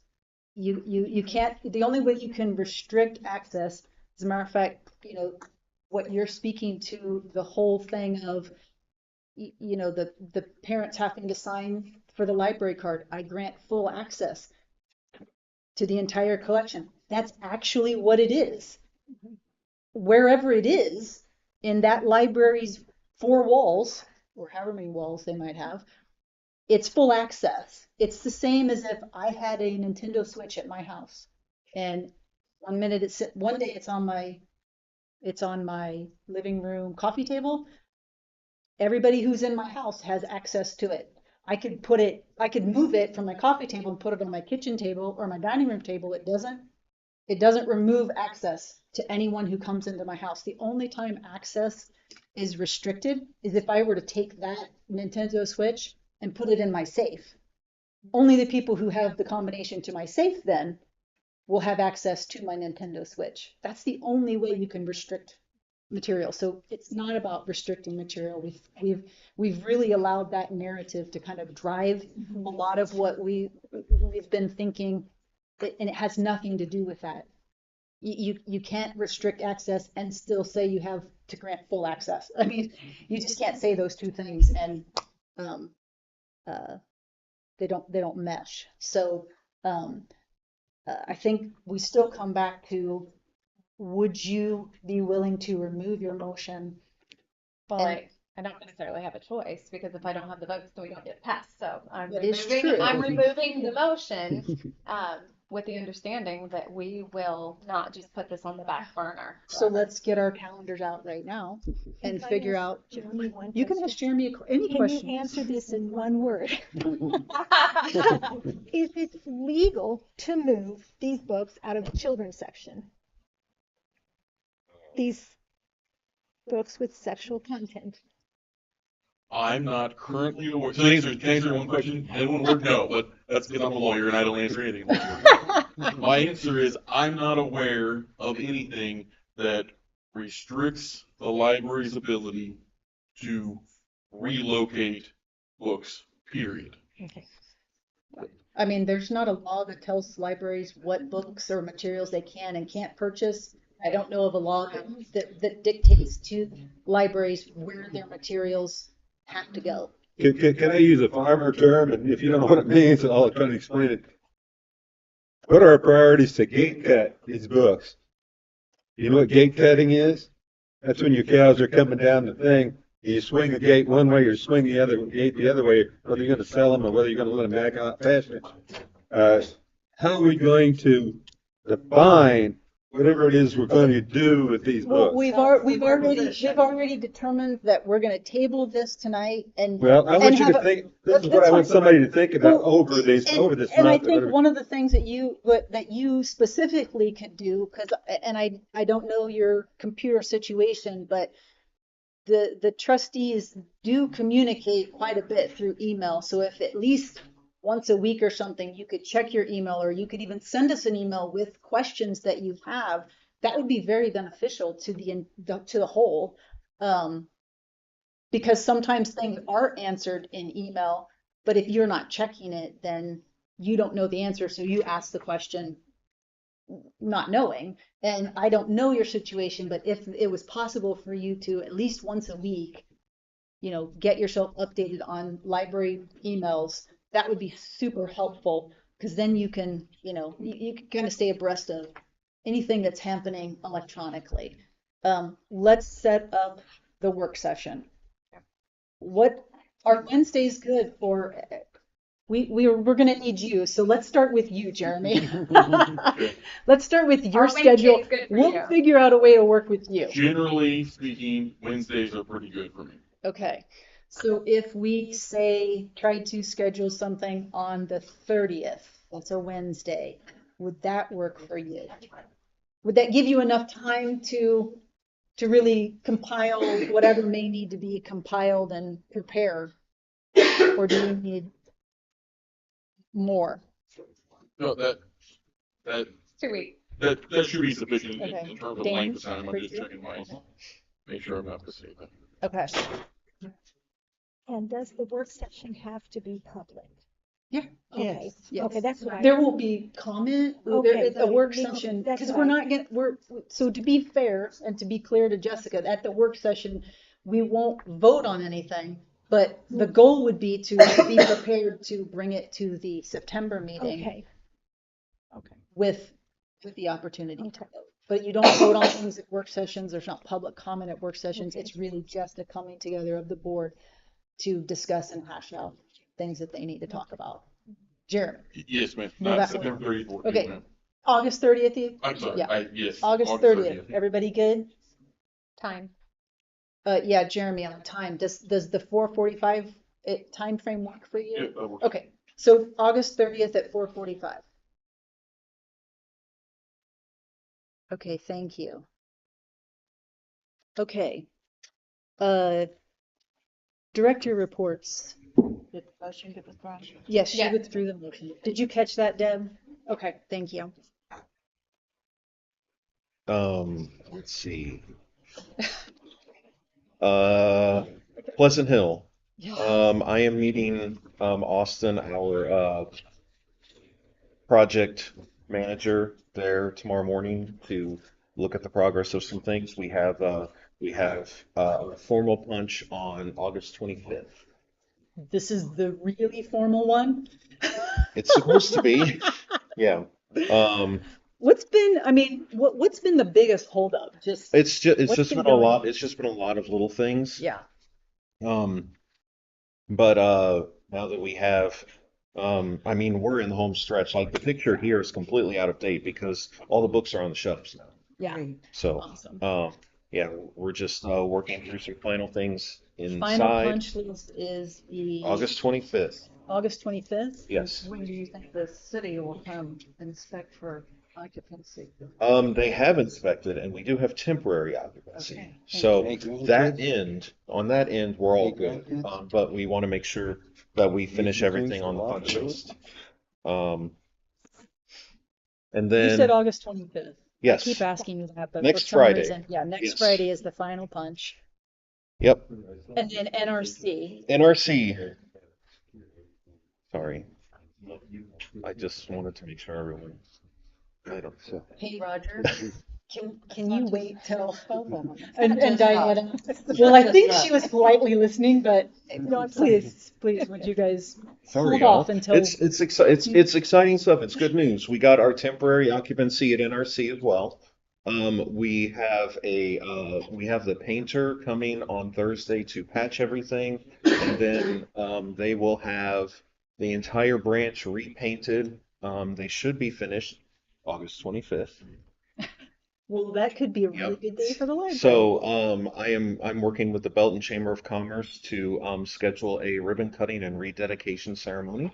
Okay. And as soon as I have that nailed down, I'll let You'll y'all let us know. know. But it looks like NRC is going to have that right around Labor Day weekend, and Pleasant Hill may have a soft opening before that, but we're going to have a grand opening after. So they're going to happen at the same time, which was not intentional, but it's going to be it's going to be a happy couple I'm going weeks. to be out of town. I shouldn't say this on, never mind. I'll say this to you personally, but I'm going to Okay. be like, if it happens when I am gone, I'm going to be so unhappy with it. We'll see what we can do. So, but yeah, I would like to have a soft opening where, it's open to the public, and so we can work out all the kinks, and then we have our grand opening and our big to-do to welcome everyone into the new space. Yeah. So, and there was a really great, I think, I included the article, Caleb from the Tribune Times. I love the Did a great last, job covering it. I love the last paragraph where you left the library a piece of land. Thank you very much. Oh my gosh, I did not notice Yeah, that. thank you very much for donating land to the library. Boy, if I had land to donate. Oh, Oh, that's funny. yeah. I don't think I have anything And else. Yeah. So. we'll leave Robin's for kind of Oh, there's actually, there's staff. been some Yes. changes, Uh-huh. right? And Yep, I have them. Hold on. We did have some staff changes. We have hired. Oh. All right. Staff changes. Update. Okay. We hired Chris Litteris as a sub at Harrisonville and Elisa Funnel as a sub at Archie. And we've hired Nisha Handley as the teen specialist for Harrisonville. We have interviews for the youth services coordinator next Wednesday. at Archie, for Archie? No, Or this did you is the find- youth services coordinator replacing Heather, so Heather. for the Yeah, whole sorry, county. system-wide. Yeah, Yes. system-wide. And then the outreach services coordinator position has been filled. Amy, the bookmobile manager, is now the outreach services coordinator. Awesome. And Deb is leaving us. What's that? Deb? She has resigned, which is fine.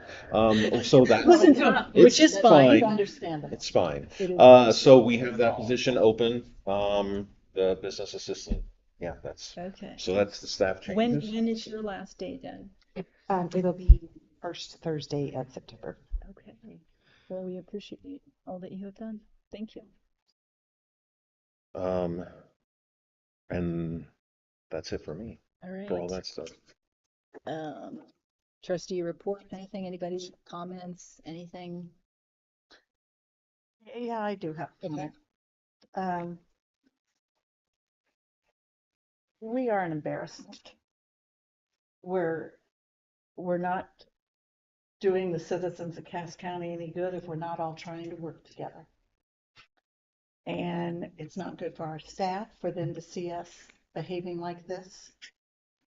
We need to maybe we need to have the work session to hash stuff out before we come here and hash it out even more. I don't know. We just things showed up on the internet today that were not given to us prior to this meeting. Things showed up. Jessica, your proposed policy was published on the internet this morning before some of us saw it. And that isn't right. If we're the ones that are gonna approve this policy, let us hash it out first before we take it out into the public. We have to solve our things. We have to work better together. You heard me say, I'm not totally against everything. There's got to be some give and take, people. We're not doing anybody any favors showing. I mean, I'm just as guilty, but we have to try to work better together. There are good things happening in our library. Our branch managers, our people are working hard, and they come and they go to meetings, and then we pull it out from underneath them, or we change it in the middle of the game, or something like that. We need to let the educated, the trained people run the libraries, and we provide the budget resources, the policy, we provide the leadership, and we need to let the rest of them do their job. That's all I have to say. Thank you. We can now, that concludes the public meeting. I'd entertain a motion to recess to executive session for real estate.